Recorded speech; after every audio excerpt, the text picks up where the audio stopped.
So if folks looked at my voting record, they would see that Corey really didn't start participating in the political process until my mid to late teens. I started to question, why did Cory McCray get across the finish line? And why was, when I looked to my left and looked to my right, did I not see a number of the people that I grew up with? And I started to pay attention to systems and try to understand the systems, whether it's local, state, or federal.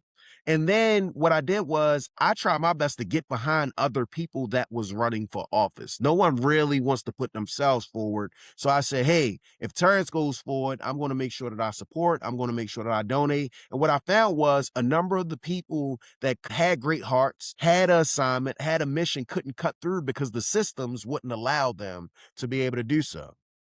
And what we did was we actually organized people. So we organized a couple hundred young folks, and we organized money, small dollar donations, and we went out and knocked doors.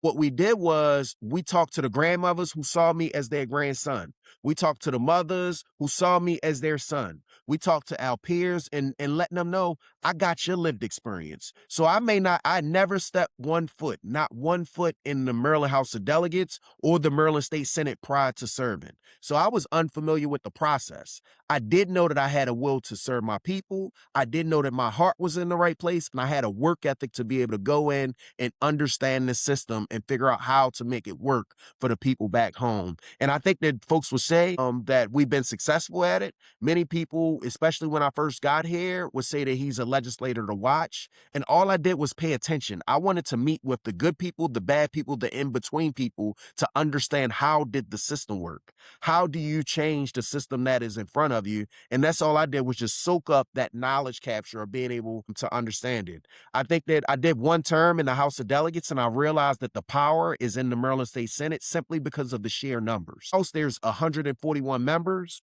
but in the Senate, there's only 47.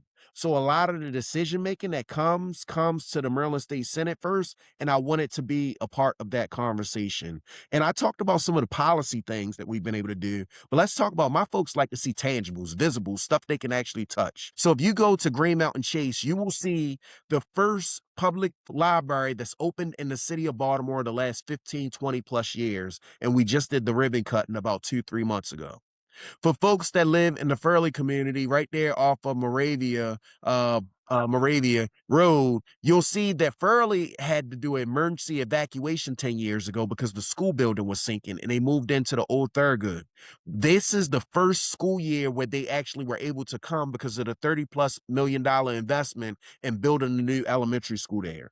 The 400 block of East Middle Street, we did teacher housing there so that our neighbors can choose what they want in their neighborhood versus government telling them what's coming to their respective neighborhood. At Hartford and 25th, we're building the first public school football stadium from that standpoint. I got 4 brand new rec centers that's coming to my district. Furley Rec Center, Chickweb, Hazelwood, and I can't think of the fourth one, but not Rita Church, but a fourth one coming to our respective neighborhood. So when I think about like all of the resources, everything that's coming to our respective neighborhood, I'm proud, I'm privileged, I'm humbled, I'm honored to be able to represent my city.